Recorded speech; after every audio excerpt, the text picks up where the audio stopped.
How's everyone doing? This is Zach at FF Chalupa Batman on Twitter. We are doing another series of the 2021 season review, going player by player, talking about how was their 2021 season and what can we look for them going forward in 2022.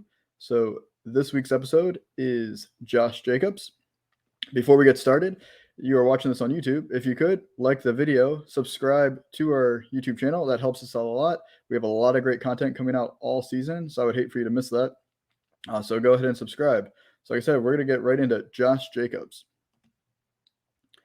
So Jacobs this year was the running back 12 in PPR, scoring a total of 226 points. And he was the RB 13 in points per game, 15.1, compared to all running backs that played at least 8 games. So he played in 15 games. His stats were solid: 217 rush attempts, 872 rushing yards, which is a 4 yards per carry. 4 yards per carry. We got 9 rushing touchdowns. What really made the difference this year was he had 64 targets, which was a career high, 54 receptions, another career high, and he was 4th on the team in target share at 10.6%, which led the backfield in his 15 games that he played. So the big difference this year was how much receiving work he got, and I just don't think we expected that after his first few seasons. We just didn't see that, so that really helped him, especially in PPR. Now, as we look at his scoring for the season, courtesy of RotoViz here, we can see he was only an RB1 for 3 weeks, so 20% of his games. An RB2 for 10 weeks, so 67% of his games, so 2/3 of his games. And then 2 weeks, he was a RB3 or worse, so 13% of his games. So as you can see, Jacobs was a solid, steady running back all season, but he lacked that real boom potential, and he also didn't really hurt you, though, when he played. So his lowest score was 8.6, and his highest was 24. So he was one of those players that you just kind of plugged and played. You weren't really expecting him to win you any weeks, but he also didn't hurt you, which honestly, not a bad deal with how running backs have been in 2021 with all those injuries. All right.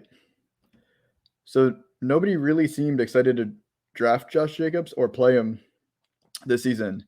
But if he was your second or third running back on your roster, he never really hurt you as your RB2 or your flex. Like I said, his worst score was 8.6 when he played. That's not going to hurt you. So he wasn't flashy, but he was consistent. And that's a key piece on your fantasy football roster. So definitely something to think about going into 2022. And really any kind of roster construction is you're getting to some of those players that probably aren't going to ever win you a week, but they're also not going to lose you a week because they're just consistently getting you those points, especially in PPR, now that it looks like Jacobs has added that receiving work to his repertoire. So Josh Jacobs is going into the 4th and final year of his rookie deal. However, the Raiders have a 5th-year option that they can add on since he was a first-round pick in the NFL draft. He will not be cut this offseason since his contract is fully guaranteed, and he will not provide any cap savings for the Raiders. So I fully expect him to be playing on the Raiders this season going into 2022. Now, will they extend him for a 5th season? Will they offer him a contract extension? Will he only just play out this rookie deal for 4 years? That I can't answer right now, but I do know he's going to play this 4th year with the Raiders. They're looking at getting a new GM and a new head coach, and so both the people that drafted Jacobs are no longer on the roster. But obviously, I expect him to be the starting running back for 2022. At this point, we do not know who the GM or head coach will be. So we don't know what kind of scheme they're going to run, but hopefully they continue to feature Jacobs in that passing role work because that really added a lot of fantasy value to him this year. All right. So now as we look into his dynasty outlook for 2022.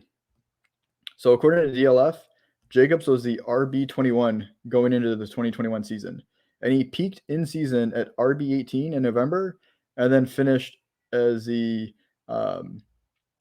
running back 22 in January. So that's where he's going in drafts right now. That's his value. So Jacobs is turning 23 years old, or is 23 years old. He'll turn 24 in February, so in a few weeks. going into this fourth season. So he was a very young player coming out. So he's still a very young running back. To put that in perspective, Najee Harris just finished his rookie season. He's going to turn 24 3 weeks after Jacobs at the beginning of March, going into his second season. So as much as some people want to kind of dump on Jacobs and not see that he's that exciting, he's still very young, and as a running back, like that's huge in Dynasty because we see how quickly the wheels can fall off for them and how quickly their value goes away after that rookie contract is up.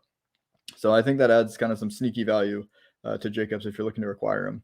Speaking of trading, here are some recent trades involving Jacobs that I found on DLF's Trade Finder. So just a few days ago on the 21st of January, there was a straight up trade, Amon-Ra St. Brown for Josh Jacobs. Day before that, Najee Harris for Josh Jacobs and a late first round pick. Same day, the 20th, Najee Harris for Josh Jacobs and a late first round pick, 2022 first round pick. We have Rashad Bateman and Foster Moreau for Josh Jacobs and Kenyon Drake. So I guess they think they're locking up the Raiders backfield, but we'll see where Kenyon Drake lands. And then on the 15th, there was a trade for Austin Eckler, 2 2022 second round picks, a 2022 third round pick for Josh Jacobs, plus a 2022 first round pick. So there's a lot of varying degrees of value. So that's kind of gives you an idea of kind of how the market sees Josh Jacobs right now. His startup ADP in startups, his ADP in 2021 was 38, so early fourth round pick. It's now at 61, so an early sixth round pick. So it feels like there's a lot of value in that spot based on Jacobs' age and his talent. If you currently are rostering Jacobs, you should always be willing to listen to offers, but Jacobs may have more value on your roster than what other managers may value him in a trade, just because there still seems to be that kind of negative connotation with him, even though we just showed that he was a very solid running back this year, and he's honestly been solid throughout his career. If you're currently not rostering Jacobs, should you look to acquire him? I would target Jacobs if you can acquire him without giving up any significant assets. Maybe a package of a kind of wide receiver 3-4, like a boom bust player, and maybe a 2022 second round pick or later. Maybe throw in a 2023 second round pick or later as well. Something along those lines. Or I would not give up a first round pick, and I would not give up any significant young assets. But if you can kind of get, I mean, honestly, I'm on Ron St. Brown for Josh Jacobs. I wouldn't mind Josh Jacobs in that trade if I needed the running back to kind of bolster my backfield. I just think he's an easy plug and play RB2. And I just love how young he is, and he's clearly shown plenty of talent. All right, so now as we're moving into redraft,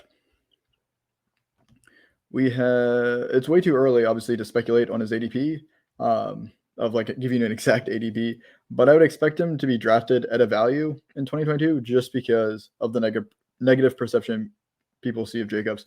He'll probably be falling in that RB dead zone that we talk about a lot, and he's probably going to be drafted between rounds 4 and 6. Obviously, the later that you can get him, the better value for you. But like I said, if he's my RB2, I mean, I would love for him to be my RB3, but he's my RB2 because I went more wide receiver heavy at the beginning of my draft.